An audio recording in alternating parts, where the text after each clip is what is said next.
So welcome to episode 4 of Dan Talks Boxing. Today I'm with Harlem Eubank, someone I know very well from the time he moved my nose around my face. He is 17-0 with 6 knockouts as a professional boxer. Harlem, thanks for coming on, man. Good to join you, mate. Nice to see you doing your thing with the boxing page and breaking down fights. You're very knowledgeable. So No, mate, I really appreciate that, man. And as I say, I was lucky enough to train alongside you. I got to see you, part of your development. But I wanted to go right back to the very start with you. Now, I didn't actually realize, but you were really good at football, right? yeah, so football was throughout my kind of school years, I was playing professionally for Brighton Hove Albion. So I was kind of in that professional setup from a young age, and yeah, I loved football growing up, and it's the kind of thing you go and you play with your mates every day. It's not like a sport that kind of a few people are playing. It's like you go into school, you're playing at a decent level, and you're having a kick around with your mates every day. So yeah, I tried my hand at football for a few years. Nice, man. No, like football. I mean, I started boxing when I was 14, but football was the thing for me. But I was never good enough to get into like a club setup. But obviously, you're from Brighton. You've just touched upon there. You played for Brighton's youth team, I believe. You played with Solly March and Lewis Dunk, right? Who were like first team starters now. Yeah, I played from under 12s. I just picked up football when I was 12, and the first season playing for a local team within 2000. Um, a scout was coming along to the games, and kind of invited me down they usually have like a 6 week trial process. So I was like, come down for a 6 week trial. And my coaches were like, he's just started playing football this year. That's good. Um, so they were like, just come along and train with us for the year, and we'll see how you get on. Like, play for your other club as well and train with us for the year, and we'll see how you go. So yeah, that was my kind of trial process. And then they gave me a 4 year contract from there, which ran till under 16s.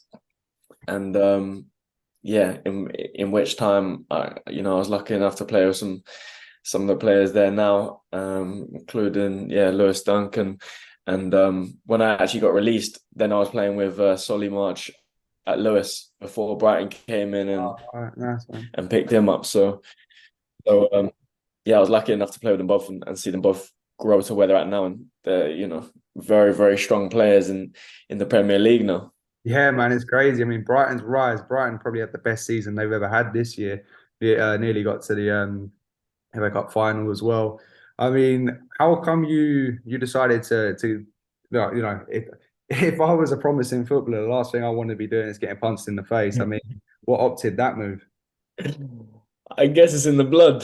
Yeah, I guess you get drawn into what you're meant to do, and I think for me, I fell out of love with football around kind of like college time. So I was playing in like I was playing at Worthing College. They have like a kind of professional setup where you go and do your academics, and like a professional football setup at the same time. So you're going in the morning, train, and then you'll go to your classes after. And after a year of playing in that setup, um, I kind of just carried on with the academics and left the football.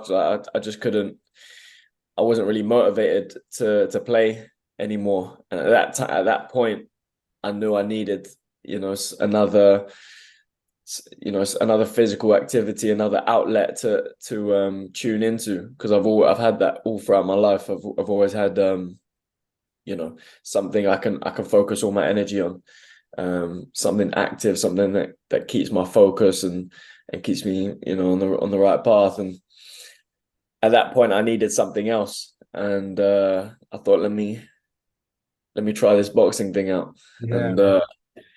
went down the gym and realized the first kind of time I'm in there how difficult it is, and that grabbed me and was like, how do I become better at this? And Yeah. and that's kind of motivated me to be in the gym every day, trying to outwork everyone else to get better and get comfortable in the ring. And it all stemmed from stepping into the gym for the first time and realizing how difficult it is. Yeah, I mean, like you touched upon with the football there, like obviously you fall out of love with it, your head's not in it. In any sport, you need to have that devotion to it to make the sacrifices. Otherwise, it's not really worth doing it, especially at a high level. And I guess, Exactly. boxing was always kind of natural for you with the name. And, like you say, you go into the gym for the first time. I mean, anyone could kick a ball, you can pick it up pretty quickly. To get good at it, that's the hard thing. But Yeah. going to a boxing gym, like you touched upon there, is such a difficult thing to start. And I guess that new challenge to especially with I guess the pressure of the name it can kind of grip you to Yeah. gravitate towards it and Yeah. get. So I wanted to ask, like, obviously when you were young, even before you were like playing for Brighton, the Eubank name was a Mm. big name in the boxing world. What was like childhood like for you growing up with people asking you about boxing all the time? What are some of your earliest memories of boxing?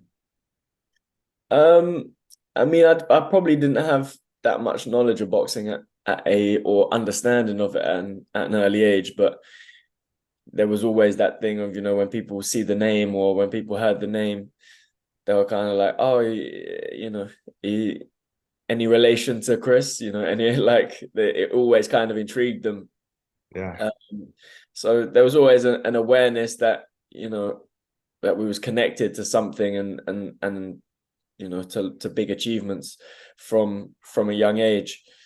But yeah, I guess until you get to like your teenage years, you don't really understand uh the what or the why, or what was achieved and what impact that had on a generation of people. So And the entire yeah, country, man, it's crazy. It's such a big impact.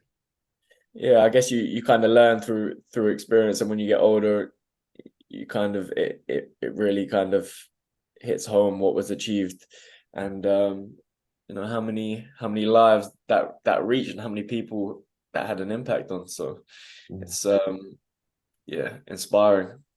So obviously, Chris had a pretty legendary career, but your dad boxed as well, didn't Yeah, yeah. he? Yeah. So my dad and his twin brother were both solid professional fighters. My dad he beat a few guys in the top 10, and his twin Peter he beat Barry McGuigan actually, There and you then go. Barry McGuigan avenged it in a rematch. So they're both very very good fighters that weren't necessarily looked after in the Yeah. boxing game, and were on the kind of the away fighters boat and on the darker side of the game. Um, but yeah, they kind of, I think they inspired, because obviously Chris was the younger brother. I think they inspired him to get into boxing, and really kind of try and impress his older brothers, Yeah. what he can do, and look what he went and done. So I'm gonna say, I'm sure he did. I'm sure. yeah, yeah. So obviously, you say you went from football to boxing. Tell me a little bit about that experience. Like, you obviously go straight into the amateurs. What was your amateur career like? How many fights did you have? Some of the experiences you had, and how you felt transitioning into a sport that's as difficult as boxing. So I, I got into the gym at 18, and I was aware that it was kind of late for boxing. Kids are starting when they're 5, 6 years old and drilling in the basics, and they have great foundations from a young age. So I was like, okay, I'm getting into boxing. I've got the name, which when you're walking into a gym and you've got that name and you're sparring with kids that have been doing it all their lives, and you're this kid who hasn't laced gloves up before, and you're getting in there and you got this target on your back. It's not easy, but that's what Yeah. kind of drives you to be like, how do I pick this up and be proficient and be, you know, and be good at it? Because whatever sport I pick up, I'm trying to be the best version I can be. Like trying to, I'm trying to excel and fulfill my potential, to the fullest. So So with that, I was kind of like, all right, I had a kind of plan in my head, like let me get as many fights as I can get in, um, as an amateur, just to get experience, because my head was already. I went into the amateurs because I understood it as the process to go professional. Mm. So you go into the amateurs, you get experience, and then you can turn professional. So that's how I understood it. So, um, yeah, I went in. I was having like roughly like 10 fights a year, like, and in like every competition. So it would be like the first year, I think I entered like the under 10 ABAs, like my first fight as a senior, Mm. in the under 10 ABAs, against people that have had up to 10 fights. Yeah.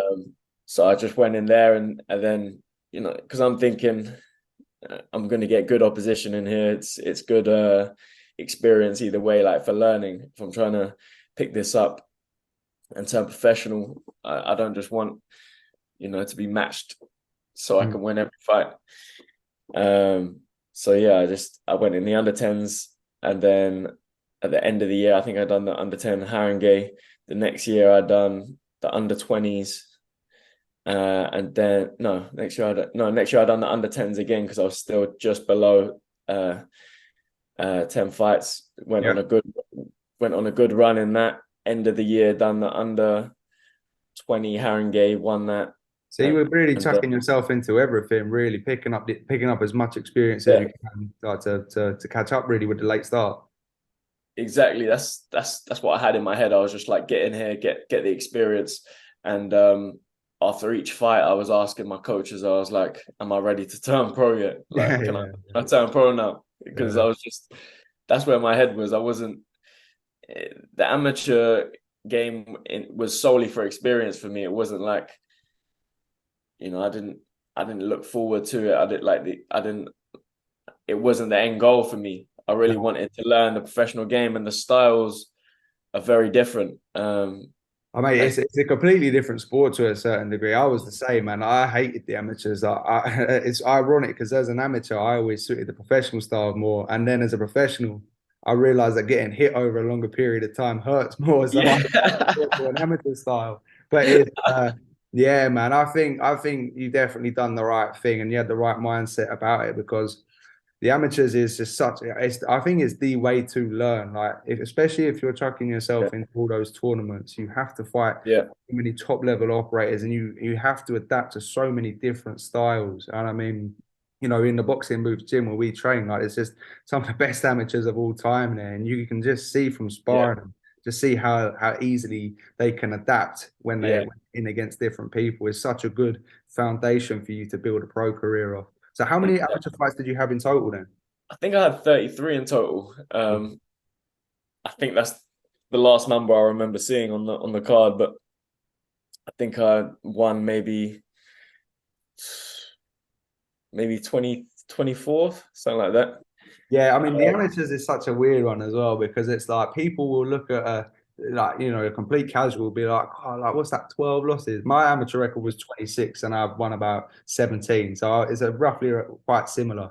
But your losses do not matter Yeah, as an amateur, do they? It's all about that yeah, experience being gained. yeah, exactly. It's all experience, especially if you're taking it, especially if you're looking to go down the Olympic route, and really reach the peak of the amateur game, then I think it might matter more. But for me, it's really kind of experience. And I think if you can go into it with a point, with a mind frame of gaining experience, then you will get the benefits from seeing all those different styles, and throwing yourself in the deep end with Mm. with some of the top fighters, and becoming better for it. And I think that's what I've done. Nice, man. So you've had 33 fights as an amateur. How old are you now at this time, roughly? 29. So, yeah, no, after your amateur career. Oh, after my amateur career, so had 33 fights, maybe 21. 21. Yeah, Yes, you crowned them in quick, man. So yeah, you're 21 years old. You're ready to turn professional.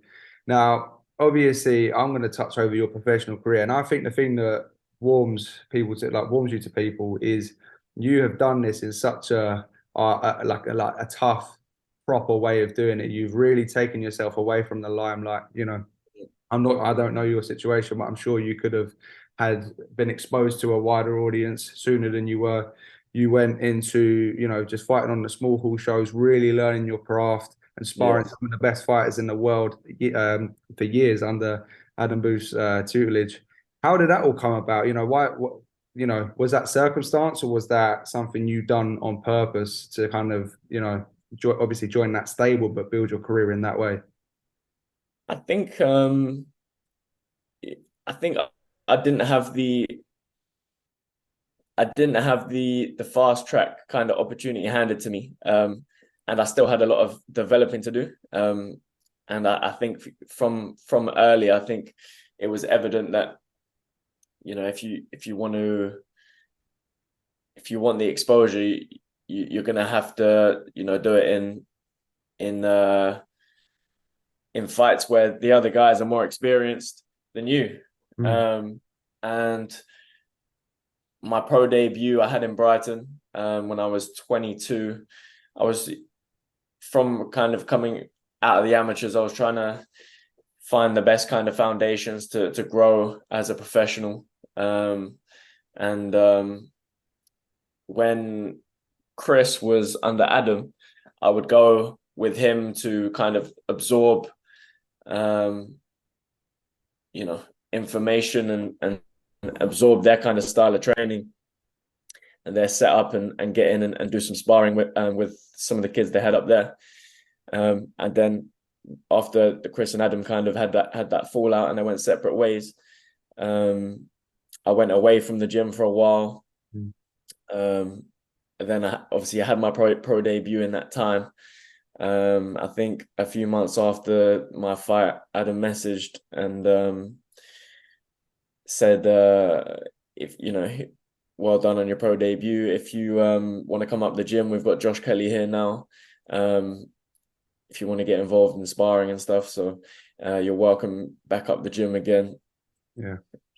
So ended up coming back up and sparring, a whole load of fighters up there, learning, and then went away again from the gym and was looking for like a promotion or a pathway to get the fights and get the opportunity to grow with a regular kind of fight schedule. I'd already spent time up at Adam's gym, so I was like, I like this gym. So he was like, okay. He was like, he spoke to Adam. I think Adam spoke to maybe Eddie or someone, and he said, "You're in the gym tomorrow. Get in the gym tomorrow. You're fighting in 2 weeks on the Next Gen show." So that was my second fight on a Next Gen show against a 2-0 undefeated fighter who was actually heavier than me. So that was kind of like the first. So once again, you're being chucked in again. And I think to a certain degree as well. Like I think it's one of the reasons you've improved so well is you've always chucked yourself into the deep end. Now, as you've just touched upon there, I mean, I've seen this firsthand for a couple of years. You're getting in and sparring the likes of Josh Kelly, Mick Conlon, as someone that's learning on the job, just turning professional, taking these tough fights. I mean, right now you're 17-0. You're starting. You're not starting to. You're fully on course to these main event slots that are getting. I think they're getting millions of views on the Channel 5 platform. But before you've even got to this opportunity and you've built up a real good resume, you've beaten the likes of Martin McDonough, who's a really seasoned amateur and a good professional, Danny Egbeniki, Masha Dodd. I was lucky enough to box on that card with you, and there's not many people that would kind of go about doing it that way and do it successfully. You come up a real hard way, and as I have said a few times, I've seen that development. I'd say you're probably one of the most kind of improved fighters from where you are now to where you begun in a short period of time. It's been a while, but I think that's all just through chucking yourself in the deep end against these top fighters. And obviously, I saw in the gym you have like a great relationship with Mick Conlon. I think he kind of like guides you in a certain way. He's he's like a big brother. Yeah. Yeah, I mean, thanks for, giving me that kudos that, I feel like I'm always developing, and I try and that's what motivates me getting better. After each fight, I feel like there's an opportunity to grow to the next one and do things differently and improve.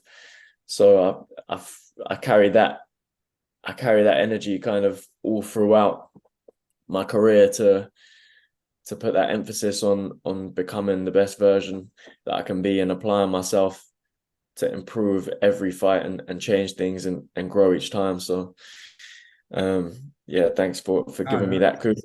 Mate, it's a pleasure. And I mean, like, from my own experiences from, with Adam Martin stable coming to the boxing booth gym, obviously training along the likes of yourself, Abbas, Josh Kelly, Mick, Adam Booth, is I saw and experienced taking training to that next level. Now, we all worked extremely hard in that gym. Like, obviously, you are still working hard.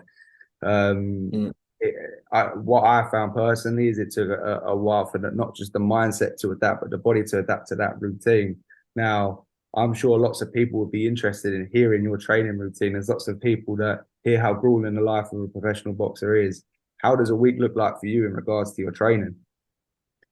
I think we put a lot of emphasis on technique, and like I say, and that's the main thing in terms of improvement in boxing. It's working through the technical things and then adding that intensity around it. So we're in the gym for a few hours each morning, Mm.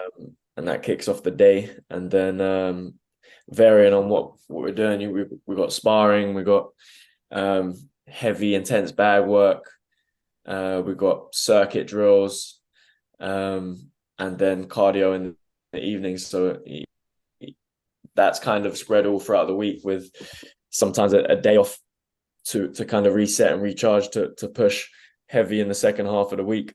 Yeah, no, 100%. You can't forget the big box hill, man. Yeah, exactly, man. I've played in that place. Some left part of the soul of that. Yeah, man, that stuff. They say hard fights take a bit out of you. I think Box Hill does the same, but it Yeah, also yeah, that grit that you need, yeah. It's a spiritual experience, kind of man. overcoming that hill, and yeah, it never gets any easier, but it's always good to have in the tank when you go into how these. how important do you find stuff like that is with training? Obviously, like you said, you touch upon a lot of technique. Like obviously, you're working with H as well, Charlie B, um, and Adam Booth. You're drilling a lot of technique, but how important do you think it is in regards to the training to really push yourself? Because obviously, when you're getting to fights, you're fighting 10, 12 rounds. You need to have overcome those things in training beforehand, because when you're under the lights, man, you'll know with the nerves and the pressure and the fight night experience, it's a draining, much more draining experience when you're in the gym. How important do you think it is to really push yourself and do those grueling things in training? Very important. I mean, I've been zoning in on the technique stuff with Charlie a lot, and I think that's very important to not only have it drilled in so it's just your first reaction, but to actually focus, like mentally, to actually keep your form throughout the whole duration. I think that's sometimes more tiring than the actual heavy work, like the mental focus to apply it over a long period of time. But yeah, I think to put yourself through the that intense work, that grueling work, is essential to being confident in the ring. Whatever happens, you got it in the tank. You got the strength. You got the endurance, the power, the patience. It all comes from putting yourself through that pain, through the grueling work, where you're close to passing out, Yeah, from that happens a lot. from the intensity. Yeah. Uh, Once you've been through that, you can't go through anything worse. So a fight is just it makes it more fun. It makes it easier than the actual work you're doing in the gym, Yeah, which yeah. is essential. Man, that's another thing I found when moving to that gym as well. is I used to look forward to the fights. So when I was in the amateurs, I used to kind of have this nervous approach to fights. Although I wanted to do it, it was a sense of dread. But when you were training so hard and your routine was so grueling, like the fight was kind of like the release. You're like, yes, Yeah, I can do it, man. It's over for a week. It yeah, was- yeah. That's it. You get a week off. That's the easy bit. The fight's the easy bit. You're you get a break from the intense runs, and I'm always counting down the last run. Yeah, The yeah. last run I have to do, and then I can It's a rest for a victory in week itself, that, isn't and it? then The have last fun. one. Yeah, man. The last run is a victory in itself. It's It crazy. is. Man, let's talk a bit about Fozzy. Let's talk about Paul Forrester. Big fuzz. Big Foz, Yeah, man. he's Talking the main about being man. pushed. Like that guy is an animal. So Paul Forrester is he trains there every day. He is one of the nicest fellas you ever meet, supports all the boxers. But man, that guy pushes you like no one else. He's the heart and soul of a boxing booth gym. Uh, Paul Forrester is a great guy. Motivates everyone, trains harder than most of the pros in the gym, Mm. and really leads the pace and helps, you know, motivate everyone to be the best version of themselves and helps push everyone on a daily basis in the gym. Um, yeah, guys like him are very rare, and we're lucky enough to have him behind all of us in the gym. Yeah, he's a great fella, man. Paul's the man. I got so much time for Paul. Even before we were in the boxing booth gym, he would always, make sure to be at the fights when we were training in Clapham. He'd come down and train, and like I remember the first time I met Paul, like he just got in the ring. I was like, "What's this guy doing?" And then he just started beating me up. I was like, "Whoa!" He lives and breathes it, and I've seen him. He pushes elite fighters. He really pushes elite fighters to work past, um, to push past their limits and drive them, mentally and for encouragement and also physically, because he can go with the best of them. Mm. Like, he can push the best of them. He's on Box Hill every morning, 7 a.m., leading the way. If people don't turn up each week, he's there doing it. And to see him push like that is, it makes you think, if he can push like that, then I can find the reserves to Mm. go as well. So Oh, it's 100%. He's a he's huge it's inspiration, man. an inspiring person, isn't he? Yeah, like that what I touched upon in regards to that approach to pushing yourself in a fight because you're gonna basically taking yourself to dark places in the training because you're gonna be there in the ring. It was Paul Forrester that cemented that into me. He used to be on me when I was like Mm. being tired in the gym. Paul would be on me about, you have to do this. And although at times you'd be like, mate, like you just knew that he was doing it for all the right reasons. And yeah, Paul's the Yeah, man. yeah, that's it. He is, and you do have to take yourself. You have to go through hell in the gym, because when you get there in the fight, you're used to it, and you can be calm. Yeah. Amongst all the noise and all the pressure and everything that's involved. When you're on that stage in a fight, and you can be calm because you've been to the dark places in the gym and you've seen Yeah. it already. So No, mate, 100%. No, I wanted to move on, obviously, and touch on the family. Obvious, you're a Eubank. You have Chris Eubank Jr., who has embarked on his own career and has been a star for quite a while now. How has Chris kind of inspired you to a certain degree? What's your relationship like with Chris? I remember when he was training for the Liam Williams fight, it kind of yeah, it changed a few things in the training, so to speak. Like, what's yeah, your relationship like with Chris, and how has he inspired you? very good relationship with Chris. He's always kind of led the way, and seeing him achieve what he has from an early stage, even fighting on Channel 5, coming up, and seeing his kind of intensity and his training regime, and being beside him, and training with him, it kind of gave me a realization that it's possible. Like, hearing people talk about Chris Senior, and all his achievements, it makes you proud, but you don't know, you would never know how to achieve it, or how to try and, go down the path of getting into boxing and thinking you can have success in it, because that milestone's so far away. It's so distant you can't really touch it. Whereas seeing Chris being introduced into boxing and growing within it early, and seeing him in the gym, I can see, okay, if I can train at this intensity, or if I can be in the gym every day, I'm seeing Chris's trajectory. Maybe I can achieve something. And he really gave me that inspiration to be able to see it's possible, with the right application and training. This boxing, you can have success in it. So he made that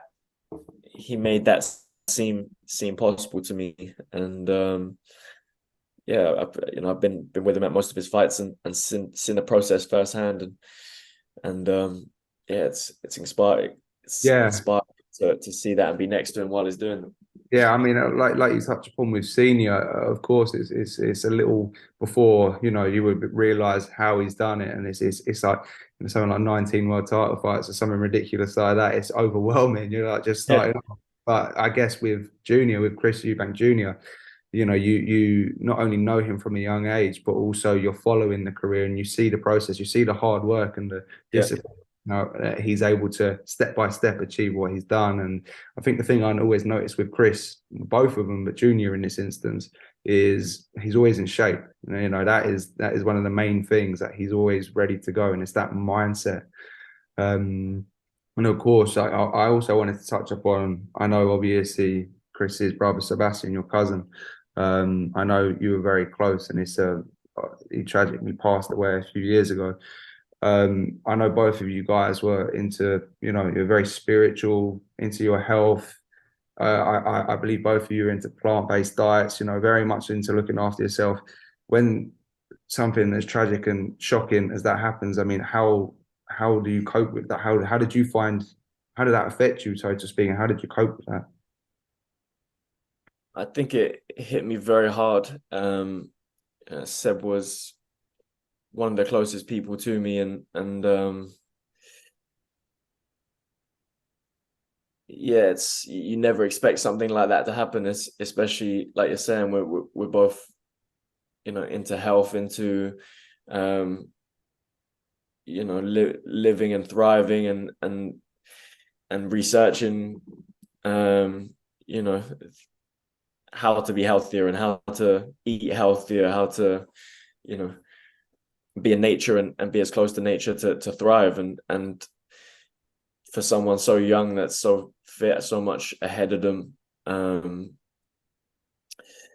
it's difficult, very difficult. And to this day, it's still hard to comprehend. But I think, faith in a higher power, and faith in God, and it's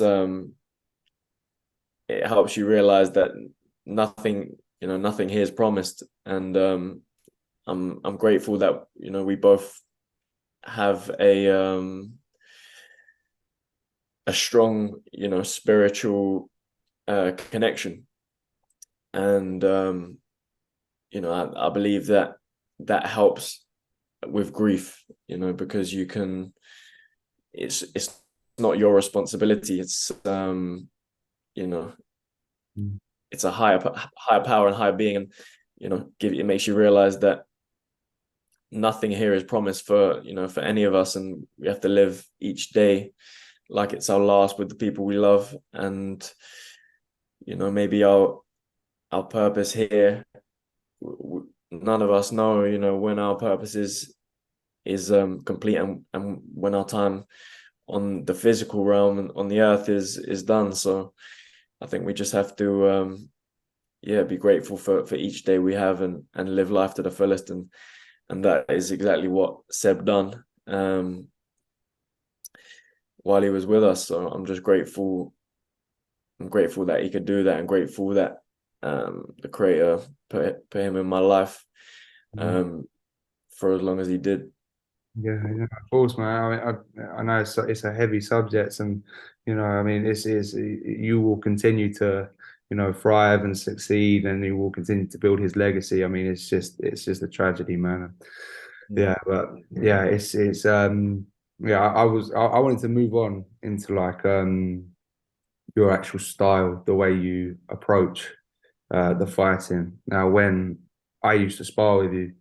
One of the things I found that's different from not necessarily different, but you're able to do both. Like when you're actually in the fight scenario, you can outbox people. I remember the Danny Darko fight, the Danny Egbeniki fight. You were using your jab and your beautiful boxing skills, come out in the silk in the white robe and looking very sharp. um, like when we used to spar, I always used to think your aggression was your main tool, and I always used to think that you would really benefit from like the old Henry Armstrong.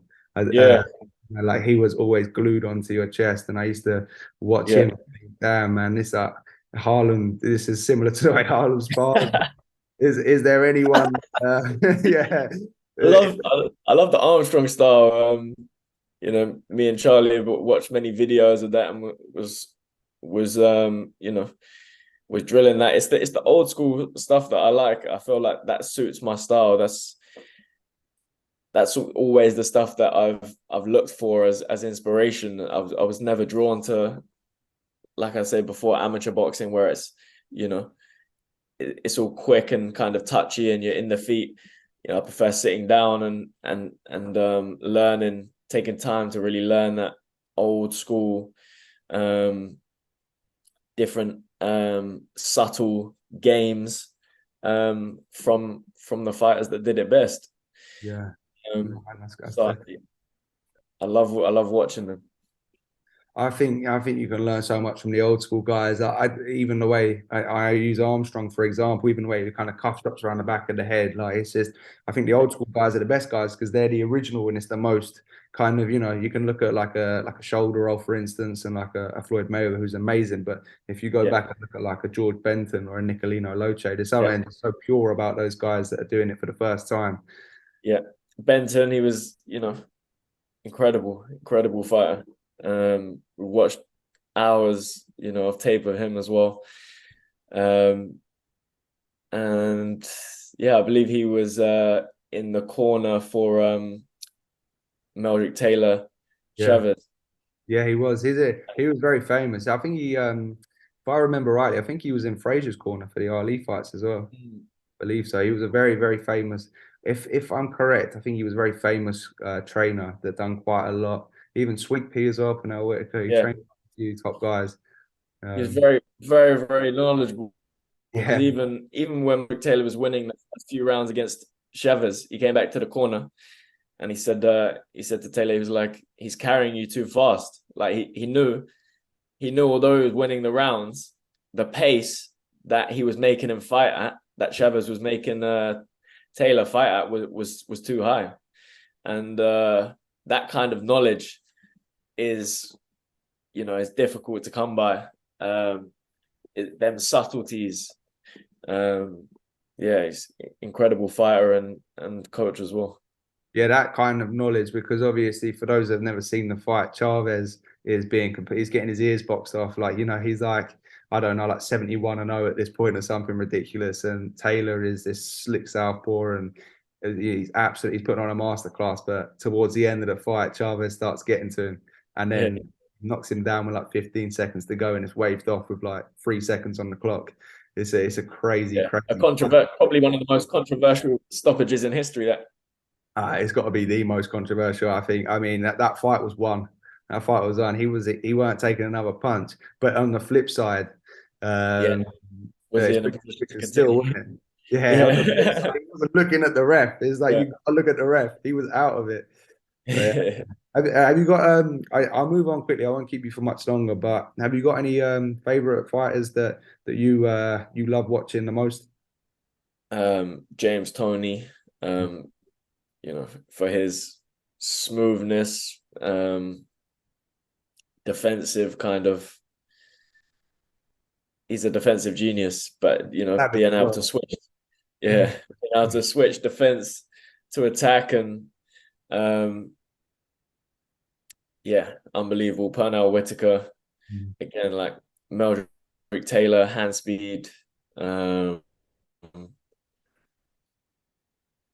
Chavez for defensive work, and obviously a power puncher, but a lot of subtleties in Chavez's work as well. That, I'm seeing more recently that I didn't even necessarily see before. But when you slow down certain aspects, you see, he's making you do certain stuff and putting you in positions to expose yourself. Roy Jones Jr. But yeah, I mean, these All great guys fighters, man. electric speed and electric speed and kind of just that thing about them where you're like, how do they do that? Nassim Hamid. But I think for me personally, Sugar Ray Leonard, the number one, like Boy, in the terms of man. in Yeah. terms of inspiring me to fight and punch with speed and movement and fight on the inside, and He could do it all, man. Like I yeah, always, whenever I talk about Leonard, like, I just talk about his punches. Like, he's got the most perfect looking punch. It's speedy, yeah, spiteful, powerful, fast. Like, powerful, yeah, yeah, yeah.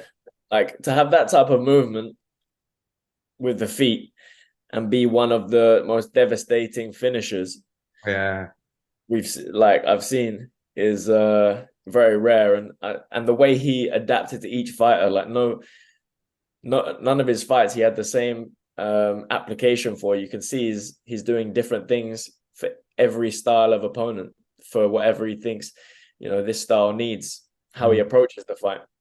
Yeah. No, 100%. I mean, you look at like the Tommy Hearns fight, for instance, the first one. Like, there's like two different fighters there. The first like 7, 8 rounds, and then the last like sort of 6 rounds. Like he's the master of adapting. Yeah, yeah. And even with the Duran, the first and the second fight, the adaptations he made in that second fight, and Mm. obviously how good is Duran as well. I didn't mention him, but he's high on the list as well. But yeah, to make them adaptations from the first to second fight is he was one of the best, I think, at adapting to whatever style was in front of him. Yeah, a genius, man. And as you touch upon, it's not easy to do that, but let alone against like a top five all-time great. Yeah, But no, listen, Harlem, I'm gonna just ask one last question, and then I'll let you go. Obviously, now you're 17 and 0 in the 140-pound division. What's next for you? And are there any kind of fights you're eyeing up? I mean, obviously, you're not far off from the 147-pound with the big names. yeah. What are you looking forward to? I want to become world champion within the next few years. So that's the goal. And 17 and 0 now. It's just about keep building. I feel like the fights I'm having are good experienced fighters, that come to win, and oftentimes are better and more experienced than the fighters that the bigger names or whatever, or the not the bigger names, but the more highly ranked guys are fighting. So I think I'm on course, and after my last fight, I was ranked number 3 on BoxRec, and I think I'm just want to keep accelerating to the top, and I'm as we've discussed previously, I'm with my come up. I've taken on the big names, the guys that were put forward to be uh you know to be the favorite. Yeah, you passed a lot of challenges, early on, and I think when you get to like, the big fights, lots of people that build up to a 17 and 0 record, they get to a big fight and they crumble because they've never been challenged. Whereas in your instance, not only in your fights where you've beaten a list of top fighters and been challenged, but also in your amateur career and in your sparring, I think Yeah, you're gonna, burst onto the scene and shock a lot of people. To be honest with you, man. yeah. I think when that opportunity comes, when people might doubt me again, I think I relish them opportunities. Yeah. Where I'm the underdog, and I've overcome that position so many times, and I keep developing each time and keep pushing. So I believe I'm going to the top, and I've just got to stay on course. Whoever they put in front of me, I'm going to deal with them in the same way. So yeah, it's exciting, and I'm looking forward to keep pushing on. 100%. Well, listen, Harlem, thanks so much for coming on, man. I really appreciate it. And well, you can hear the thunder. I don't know if you can hear that. Thank you so much for coming on, man. And yeah, it's been great to talk to you. Nice one, Dan. Yeah, no, good speaking as well, man. Mate, good luck with all of your future fights, and mate, I'm rooting for you, man. Appreciate it, brother. Right.